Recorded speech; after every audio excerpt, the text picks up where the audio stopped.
Hey guys, welcome back. So today I'm working on this 8,000 watt Briggs & Stratton generator. As you can tell by looking at it, it was well cared for, and it's not that old. There's only 37 hours on the clock. Now, this machine does not belong to me. It actually belongs to Ray Bohacz, better known as the Hot Rod Farmer and host of Farm Machinery Digest. He would regularly bring this outside and get the engine up to temp, put a load on the generator, and just exercise it and make sure everything is good. Well, the last time he did that, he did see a problem. The voltage was down a bit on one of the legs, and by the end of that test, there was no power coming out of that stator anymore. So he tried a few things to get the power to come back. He did replace the AVR. That new one's installed right now. He pulled the brushes, inspected them and the slip rings, and there was no obvious sign of a problem. So usually when a generator stops making power, it is something serious like a bad stator. But I don't want to jump to any conclusions because he also did some testing with the multimeter on these outlets here, and he did see very high resistance on one of the legs on the 240 outlet, but the resistance looked normal on both leg 1 and leg 2 on these outlets, and that might mean the stator is good and potentially we're dealing with a wiring issue. Anyway, I'm going to start at the beginning on this one. I'm just going to get it started, see where we're at, and go from there. All right, pretty much ready to go. I've got 2 drop lights plugged in and turned on. One light is plugged into leg 1 and the other leg 2. And I've also got the multimeter connected as well, so we can see what, if any, voltage is coming out of there. I guess first, I should probably check the oil and just make sure. Yeah, plenty of oil, and it's nice and clean. So let's get this started and see what we get.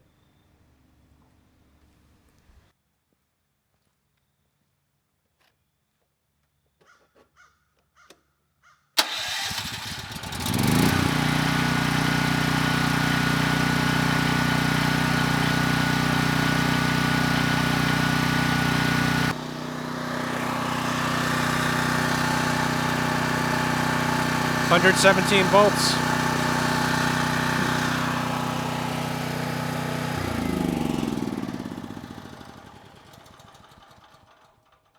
I was not expecting to see those lights turn on, but they did.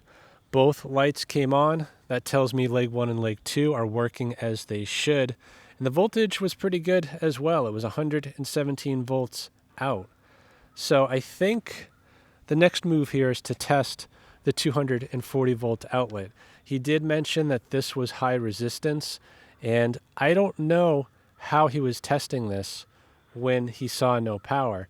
If he was using this outlet and it's bad, then that would explain what he was seeing. So let's get the multimeter out. We'll do some quick tests here, and then I'll use a breakout cord. We'll move the lights over to that and see if we get a different result. Hopefully you can see the multimeter okay. I'm going to switch this over to measure ohms, and we'll stick one of the probes in the neutral, which is the one opposite where the tab is. Then you have leg 1 and leg 2 on either side. So we'll just pick one of them and see what we're at. Usually around 0.3, 0.4, that's perfectly normal. We'll try the other side.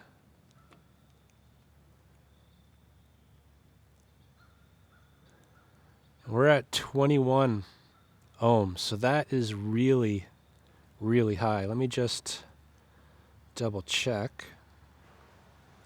Yeah, 21.4 ohms and 0.3, 0.4 on the other side. So that does seem like an issue.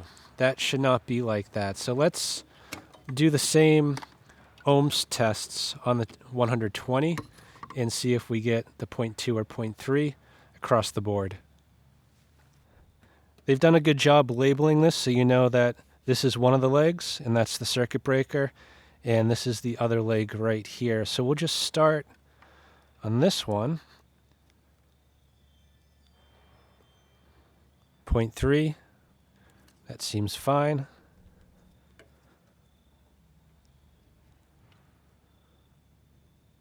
0.3. Yeah, so I think we have an issue with the wiring or this outlet here. So let's get the breakout cord. We'll plug in the lights and see if we get output on this one.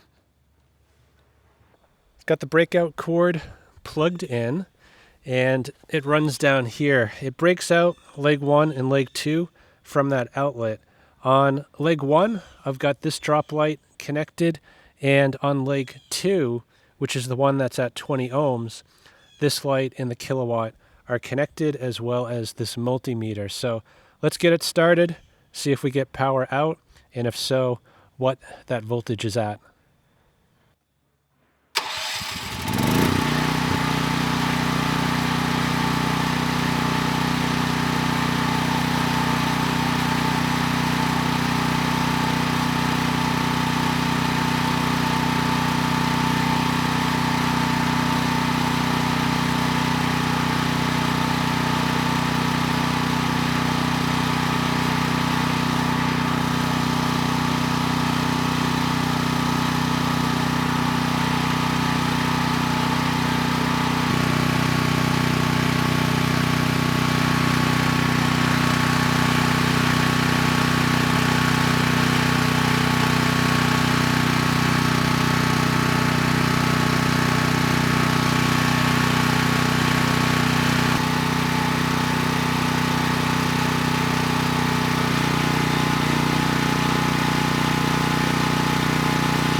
So I'd say there is an issue, an intermittent issue at that. The really interesting thing is that once I shut the generator off and turn the camera off, I put the multimeter back in the problem leg to see what the resistance was at. And it was at about 30 ohms, and it was dropping quickly. And I assumed it was going to stabilize at the 20 ohms that we saw before, but it didn't. It kept dropping. And now we're actually at 0.2 ohms on the one that was giving me 20 ohms earlier. So I went back to the email that Ray had sent me about the issue and the tests he ran, and he did see the same issue with the high resistance on this right output right here. He actually measured 234 ohms, so definitely something going on there.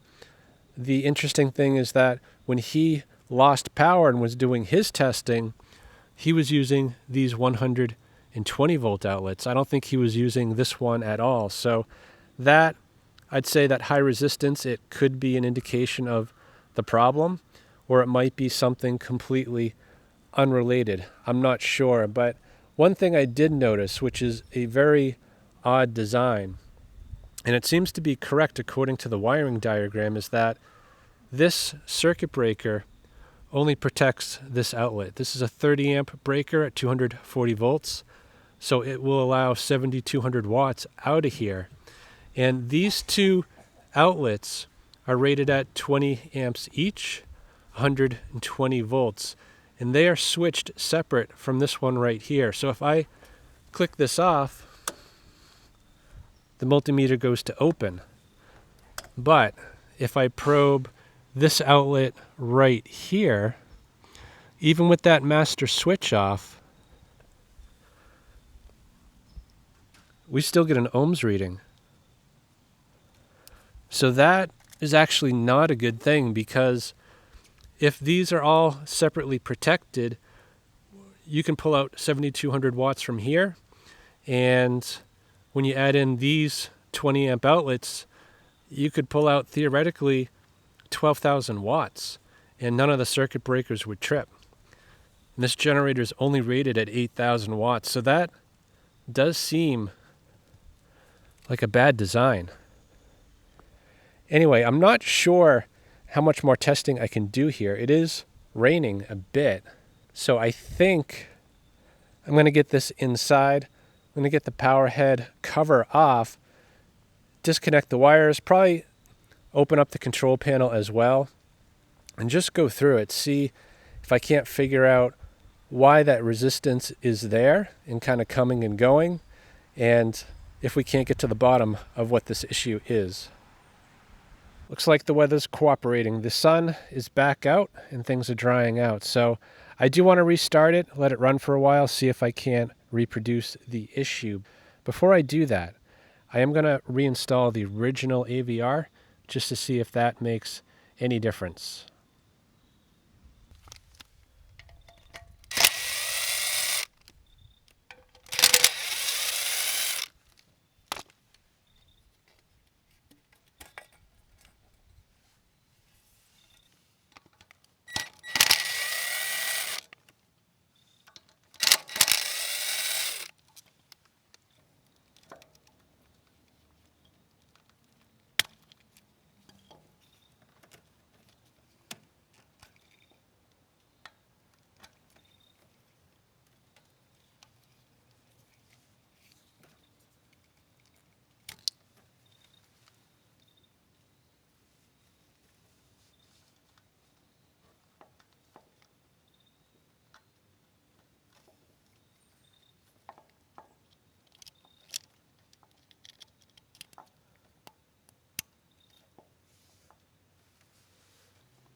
Check the resistance real quick while it's still cooling down.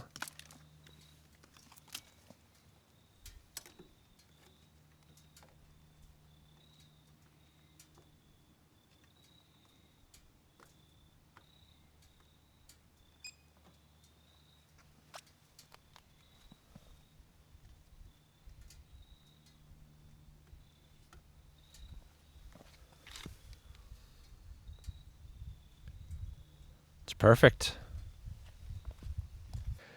The old AVR did just fine. I ran it for 10 minutes at 6,000 watts and it held right at 120 volts. So on the surface anyway, it seems like a good generator, but I did notice the lights flicker at least once.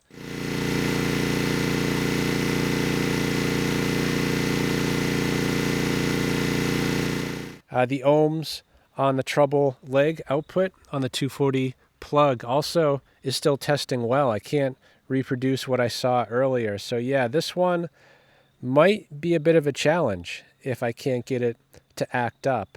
The other thing I was a little suspicious of is this stator where it mounts to the bell housing. It almost looked like the gap here was a little bit too large, like maybe it wasn't seated properly. So I took a look in at the brushes to see how the alignment was, and that brush alignment was dead on. So I don't think that's the issue.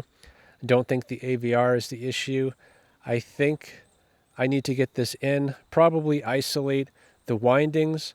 We'll do some insulation testing and see if that shows any red flags.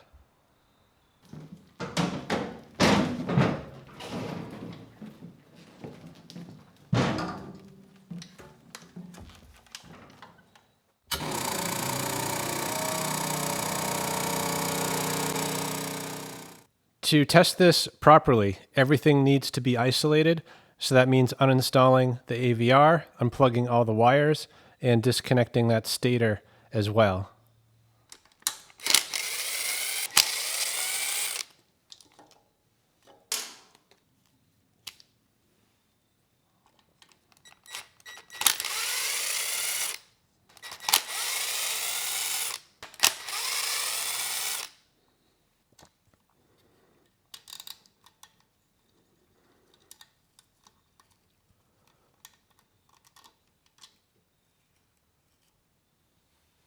Going to use the multimeter again, set to measure ohms.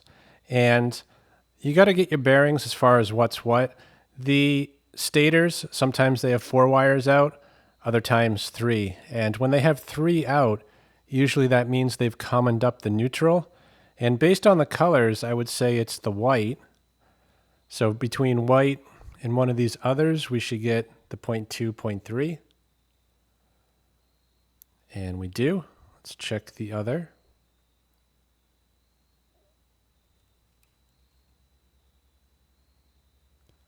Yep, that looks good. And if we go from the red to the black, we should see roughly double that, probably around 0.6, 0.7. And we do. So that seems good. Let's just check it to ground. No connection to ground. So that is good. Then there's 4 wires over on this connector. The 2 blue is the AC input to the AVR. Usually these come in at about 1.5 ohms. This one's low. It's about 0.8 ohms. And this meter has a built-in resistance of 0.1. So it's actually about 0.7 ohms. That is a very low value. Potentially normal for this generator, but I usually do not see them that low. So let's just check that to ground. No connection to ground. And then we'll check it to the main winding. No connection to main winding. That seems good. And then we'll check the other wires here, the white and the black. That's the sense winding. Usually it's just tied into the main. So I'm expecting about 0.3, 0.2. And that's what it is. And if we check it to the main winding, we'll probably see a connection there as well. And we'll check it to ground. No connection to ground. I almost forgot. We got to check the rotor to ground. No connection. And let's check the resistance of the rotor through the brushes. On a healthy rotor, usually it should be around 40 to 70 ohms direct to the slip rings. Through the brushes, it's going to be higher. But if the slip rings are clean, it's not going to be that much higher. In this case, we're at 64 ohms. So I would say there are no issues with the rotor, but let's pop the brushes off real quick. Just take a look at them, make sure there's no issues going on.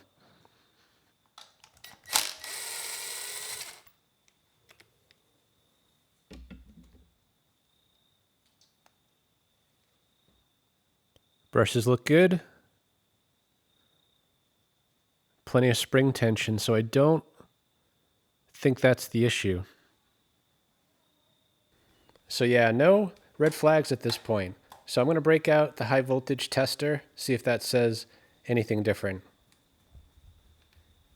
I've got the high voltage tester connected to the main winding and the other lead to ground.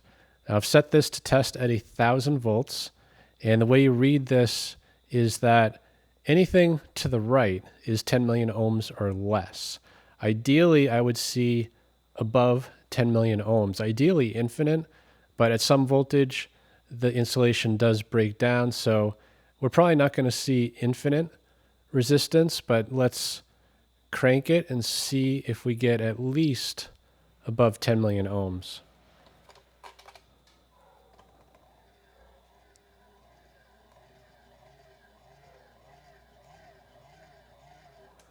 No issues there. That was 50 million ohms. So let's move this over to one of the brushes. Do the same test.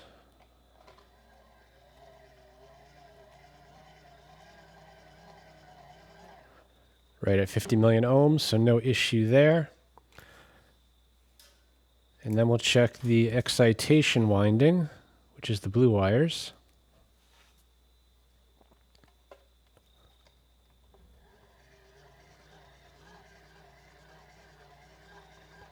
That one's even better at 75 million ohms.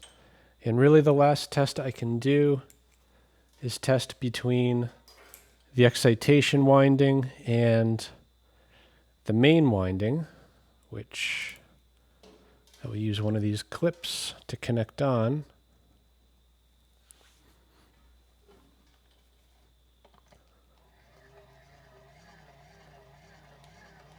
That's pretty good as well, about 70 million ohms.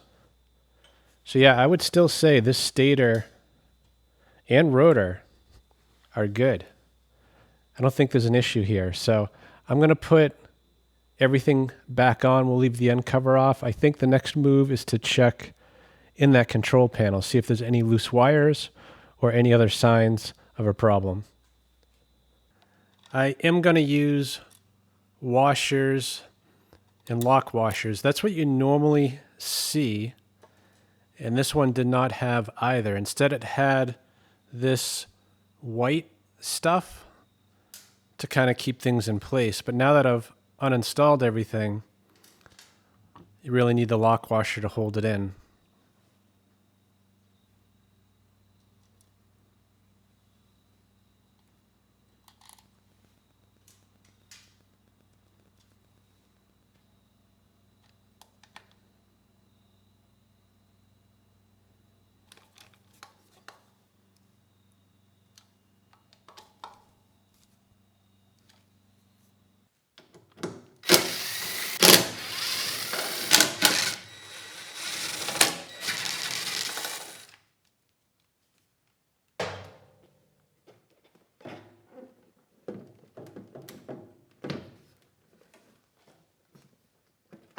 Looks like the choke cable is preventing this from coming off, so I do need to loosen that cable off the carburetor and get that uninstalled.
things look pretty clean in here. I don't see any corrosion, no crustiness, no obvious sign of a problem. Anyway, these wires right here, these are the ones coming up from the stator. So we've got the ground, the neutral, and leg 1, leg 2 as the red and the black wires. They go right into this 30 amp circuit breaker and come out on the protected side, running right to the 240 volt outlet. And jumpered on the unprotected side, we have these two wires here, which go to the 20 amp circuit breakers and then jump over to each of these 120 volt outlets. So that is correct according to the diagram, but if you wanted to protect this generator properly, you can move these two wires over to the protected side on the 30 amp circuit breaker, and that way this generator could not be overloaded. Anyway, I did spend a second wiggling each of these connections on everything here, and nothing appears to be loose.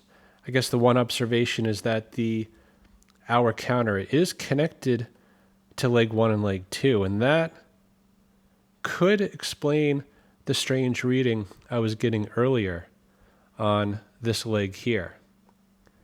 Not sure, but ideally you would be isolated from everything else like this before taking those readings. So yeah, let's connect the multimeter again to this 240 volt outlet to these two wires and just wiggle stuff around, see if the ohms value changes at all like it did before.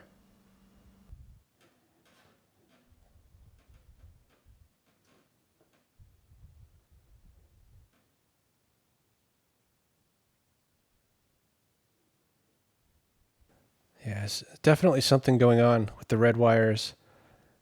I get glimpses of a very high reading, but it doesn't stay long enough to see what it is. But that should not be changing at all. So I would say most likely the issue is maybe with the circuit breaker itself.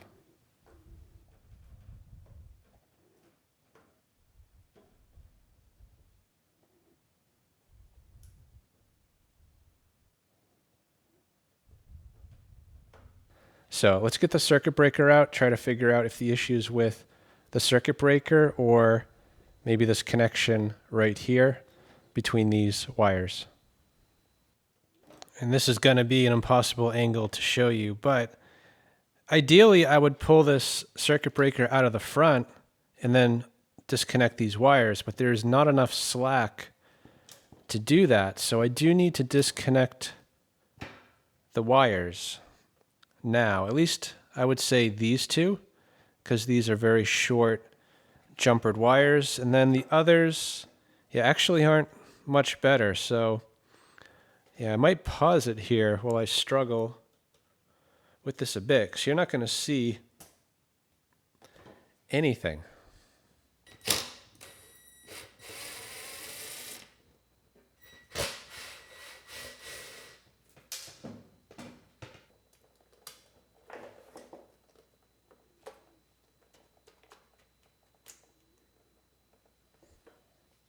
I've got the circuit breaker connected to the multimeter, set to ohms with these alligator clips, and it should be a direct connection, usually 0.1 ohms on my multimeter, and it's higher, but that's due to these thin wires here. So 0.8, 0.9, that is a direct connection using these leads. Now, the one I suspected was the bottom one right here. So right now, things seem pretty stable, but if I start moving the pin around, we get some erratic readings. Granted, nothing crazy, but when I first got this generator, I saw 20 ohms. And depending upon how I hold this, I get anywhere between 20 ohms and thousands of ohms. And at one point, actually, before I turned the camera on, I got it to go open circuit like that. So yeah, that's an issue. You know, when he tested it, he saw 234 ohms. I saw 20 ohms. and then that went away. So the fact that the generator made power when I started it might be due to the fact that it was transported over a couple hours on the highway in a trailer, and just the bumping of the road might have kind of woken things up here. But even on this pin, the connection's not great. Let me just double check that it's clipped on well. Okay, it is now. And let me just wiggle this pin around.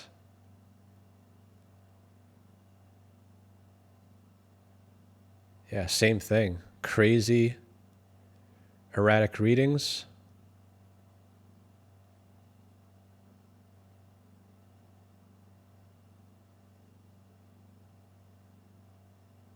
Yeah, so the circuit breaker, it is not healthy. That I know for sure. It has to be replaced, and it would explain issues on the 240 volt output, but not the 120 volt outlet. So I do need to speak with Ray and just find out how he was testing. Was he connected to his house? And that's where we saw the issues, because that would go through the circuit breaker. Or was he using a breakout cord like I was? If he was purely using the 120 volt outlets on the front of the generator, this wouldn't explain that, because those wires were just jumpered over and the current did not need to flow through this circuit breaker. So even if this breaker was bad, which clearly it is, then he would still have output, I would expect, on the 120 volt outlets. So yeah, let me speak to him, see if that sheds any light on the situation. New circuit breaker showed up today. So before just installing it, I'm going to double check it. Make sure the ohms are low and that they don't change when wiggling the pins around. So right now we're at 0.2, 0.3, seems reasonable. Resistance is holding steady when trying to move the pin. And these pins actually don't move. On here, these are actually quite loose. And at least 3 of them visibly move. So let's try the other side. Just make sure we see about the same. 0.2, 0.3.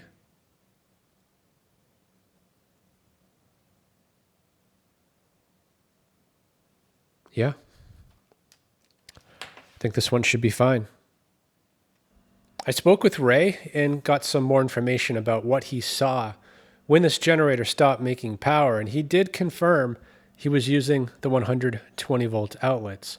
When he first started the generator, he checked the voltage and noticed there was an imbalance of about 3 volts, which is a little suspicious. I wouldn't say it's a red flag. It is normal to see a slight difference between the two, but what followed was his load test. When he put 1500 watts on the generator, the voltage went from 120 volts and cascaded down to about 50 volts on both of these outputs.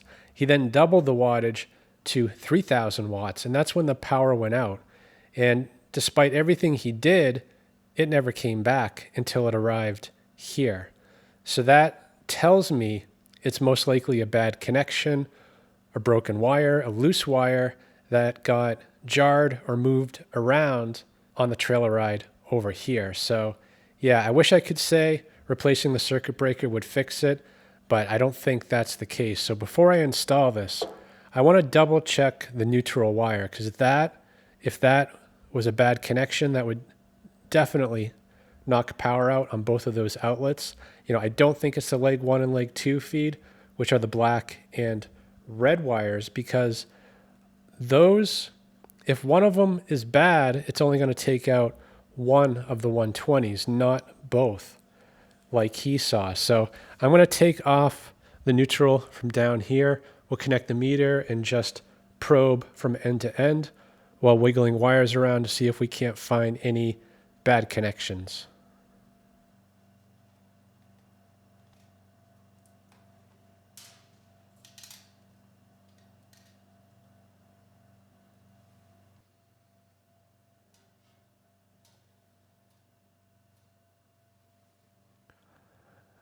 That is a little suspicious. The shrink tubing, it is coming down too far and covering up part of the conductor. And this eyelet isn't exactly flat.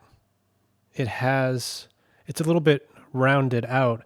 And I think that's due to the fact that there were no washers here originally.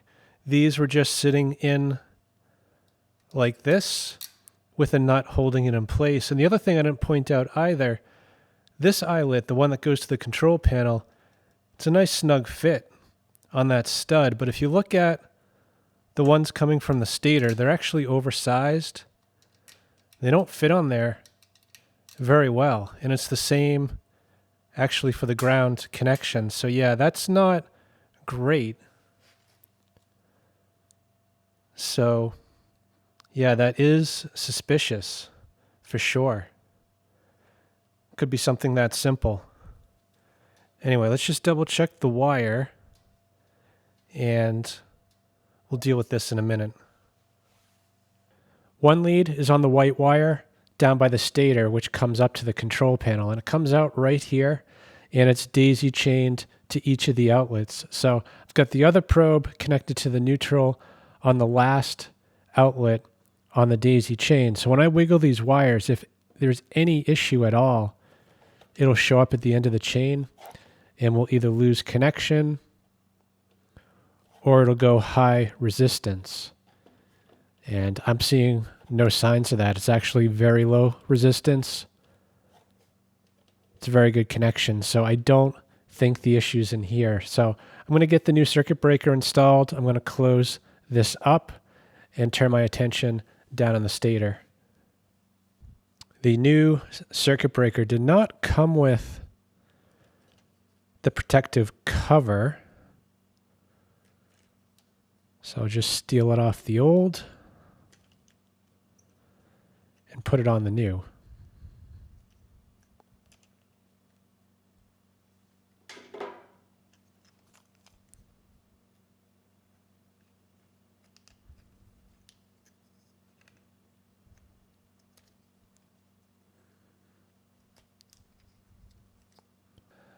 I'm just noticing too, the new breaker does not come with any screws.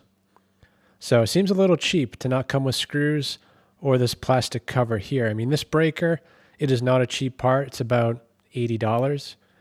I would expect it to come with everything. But yeah, maybe that's wishful thinking on my part.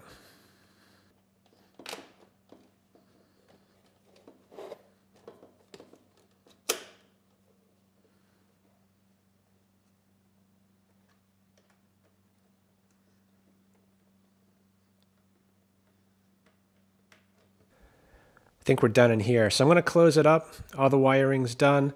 The 120 has been moved to the load side of the 30 amp circuit breaker. And of course, the 30 amp outlet is still on the 30 amp breaker. So I think we're good to close up this control panel.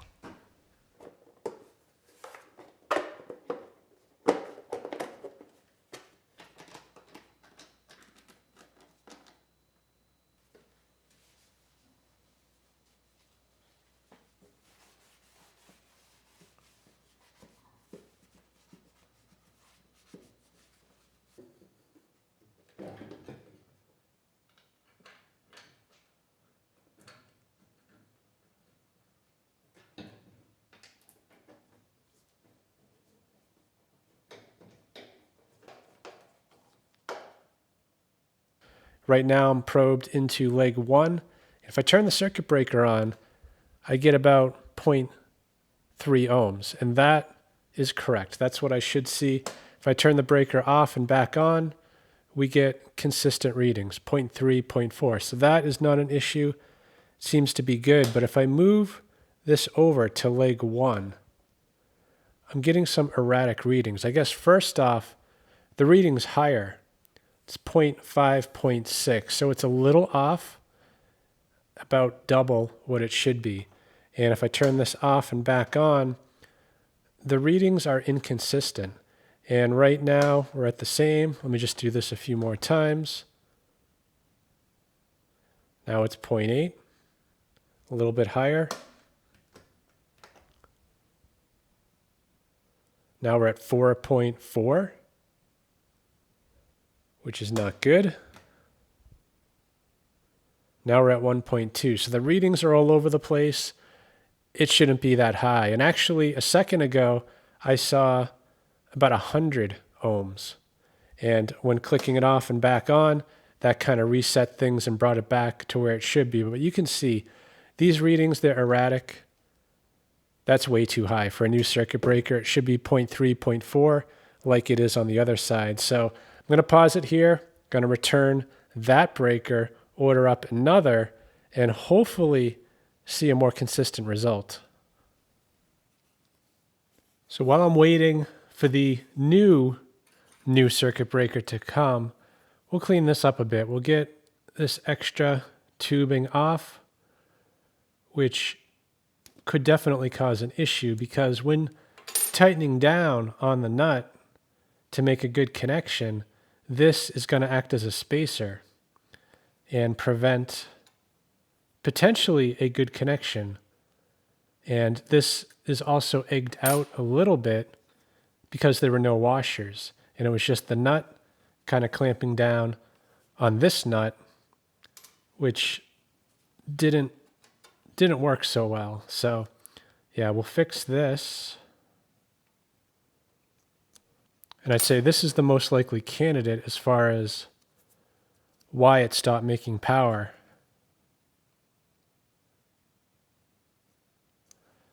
And it's not that it stopped making power, it just couldn't get up into the control panel.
I think we finally have it.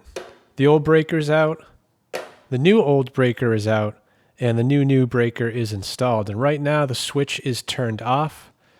Flip it on, get about 0.2, 0.3, and that's steady. It does not change at all. I've probably clicked this on and off at this point about 30 times, and the readings are very steady and not erratic. So now we're on the left side, leg 1, and same thing. Readings are very steady and consistent. So I think the problem is solved. Anyway, I did have a little bit of a scare, and this is not the first time this has happened. These outlets here are GFCI protected, and they have a little light on them. That is an LED light. It's essentially a diode, and it does connect positive to negative. And since it's a diode, it only allows power to flow one way. And I noticed if I shut the switch off, of course the meter should go open, no connection, which it does. But if I flip these around so that I have the positive probe in the neutral, and then I have the negative in one of the legs, it's a pretty strong connection there. Well, I shouldn't say strong, but it's 6.6 million, where there should be nothing, and same on the other side. And I'm fairly confident it's just that light on each of these that are causing that reading, because it's definitely seems to be polarity sensitive, meaning the diode allows power to flow one way but not the other. So I think we're ready to get this outside. So let's bring it outside, we'll get it started, and just let it run. See if it shows any signs of a problem. But let's open the circuit breaker first. This is the original one that came on the machine with the loose pins. Looks like there are tabs right there. Might be able to pry the back off, and I'm assuming there's something hiding under this sticker. So yeah, let's just get a look inside, see if there's any obvious sign of why these terminals are loose and the reading so erratic.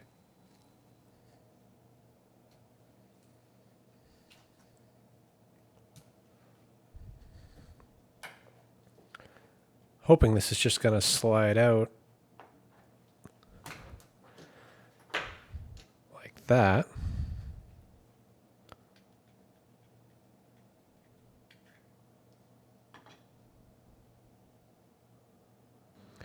Kind of surprised at how nice it looks in here given the readings I was getting on the multimeter. Anyway, these contacts look pretty clean. These are not the main contacts for completing the circuit when you turn the breaker on. These are actually electromagnets, and current flows through here. And when enough current flows through, these magnets get strong enough to pull that metal plate down up there. And once that plate goes down, the breaker should trip off like that.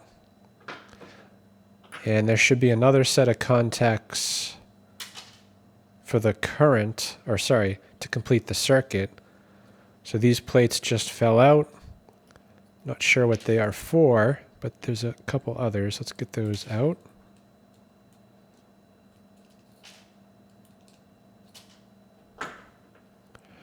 And that gives us some visibility to the main contacts. They don't look bad, but they are loose. And I think that's really the only issue here. Let's turn it back on, make sure they're going down. And they are. So, yeah, nothing obviously wrong with this breaker. Pretty much ready to go. I'm going to get the engine started, and while it's warming up, we'll take a look at the sine wave. We'll be able to see the output on this oscilloscope. I want to make sure that there's nothing unusual going on. Also, Ray sent me his THD meter. It is made by Amp Probe. It is a division of Fluke. So without a load, I want to see where that THD comes in.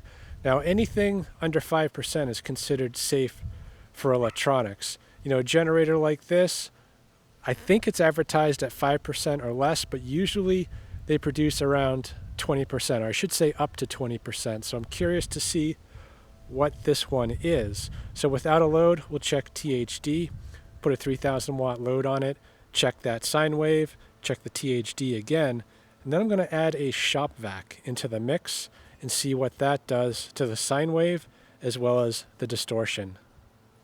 But first, let's show the harmonic distortion of the power coming to my house from the utility. Utilities are not allowed to provide over 5% harmonic distortion. So let's see where we're at. We're at 2.4%, and you can see from the sine wave on the oscilloscope, it looks pretty clean. So let's see what the generator looks like.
just passed the 2-hour mark and no issues to report. The generator ran just fine. So in total, I've run it now for 3 hours, and other than a blip or two on that light early on, I have not seen an issue since. So I would like to say it's fixed, but I'm not sure I can take credit for it. You know, the bumpy ride here did something to bring the power back. I did find an issue with the circuit breaker, but that was unrelated since the 120s were not going through that at the time this arrived. The only thing that may have been the issue was that neutral wire. That shrink tubing definitely was acting as a spacer and could have created a weak connection between the stator and the control panel. So I would like to say it's fixed, but until we get more hours on it, you know, it's hard to say for sure. Now, as far as the output goes, I guess the first observation is that the voltage is high, or at least on the high side of okay at 127 volts. So I do want to adjust that. But the THD and the sine wave, you know, the sine wave looked a little bit dirty, and the THD was high. Without a load, it was at 9%. And if this was advertised as a 5% total harmonic distortion generator, then I'd say they were not truthful, because without a load, it was at 9%. 3,000 watt load, it went up to 13%. And when I added the shop vac, it went up to 16%. So it's not unusual for this type of generator to produce up to 20%. So most likely it's just misleading advertising. I don't think there's anything actually wrong with this generator. So let's get this stuff out of the way. I'm going to pop the AVR off before the sun sets. We'll make an adjustment. I'm going to bring it down closer to 124 volts, and then we'll call it done.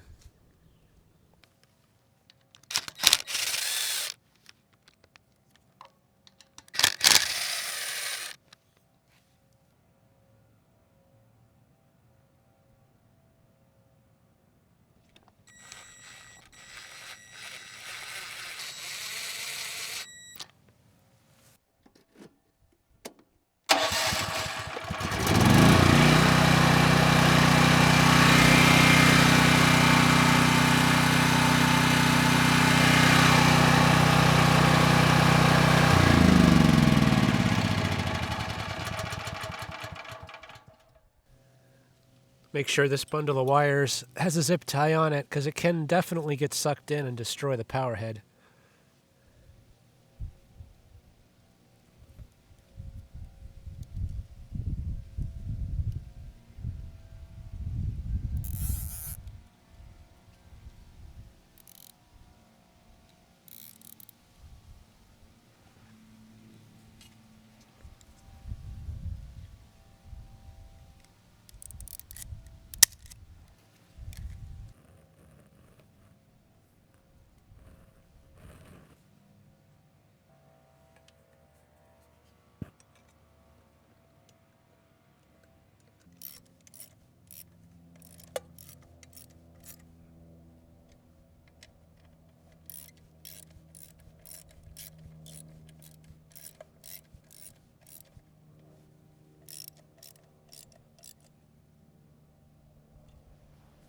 And that's it. The voltage, it's down to about 124 volts.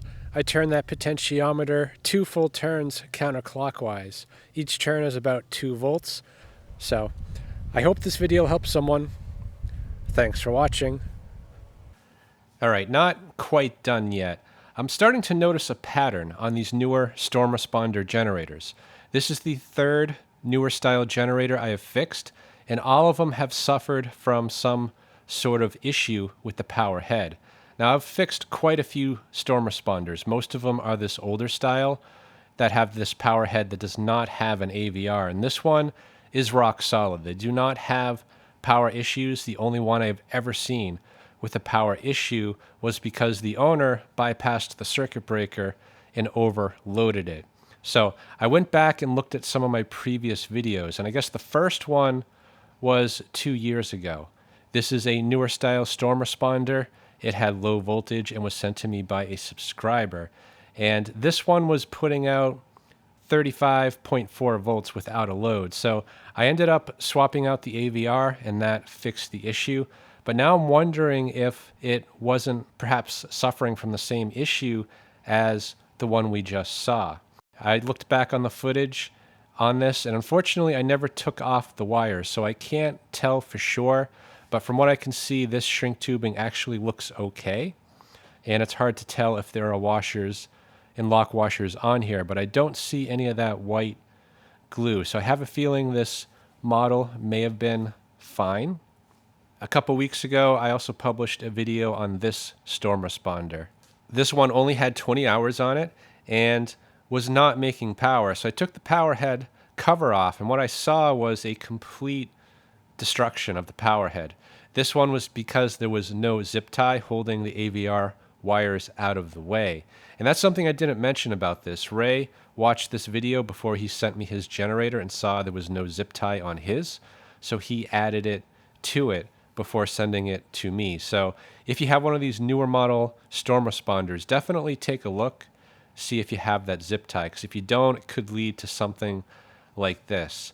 Anyway, this one I did take apart, and at the time I wasn't really looking for these issues, but now that I know better, I can see that this gray wire, the shrink tubing, is also coming down too far, potentially the same on this blue wire, and it's also held on by that white glue. So this model did not have the washers or the lock washer, and most likely suffered from the same issue if it hadn't have self-destructed. And of course, you know what happened with Ray's. We just watched that. And I think the icing on the cake here is that before releasing this video, about a week ago, a subscriber sent me an email saying he had a storm responder generator that on one of the legs, without a load, it was putting out 117.9 volts, and under a 7,000 watt load, the voltage would drop to 102.5.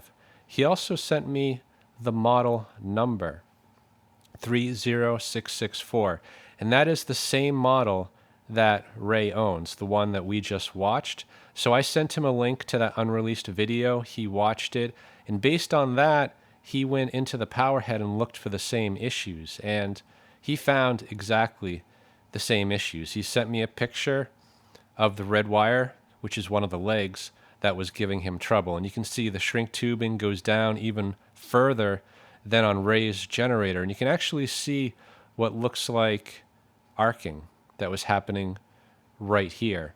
He also did not have the washers and lock washers, so he's already fixed this generator. He hasn't tested it yet, but I'm willing to bet that the problem is sorted out. So all I have to say is if you have a newer model storm responder, I would pull the cover off the generator head and take a look for those issues. Make sure you have the zip tie, washers, lock washers, and take a look at that shrink tubing.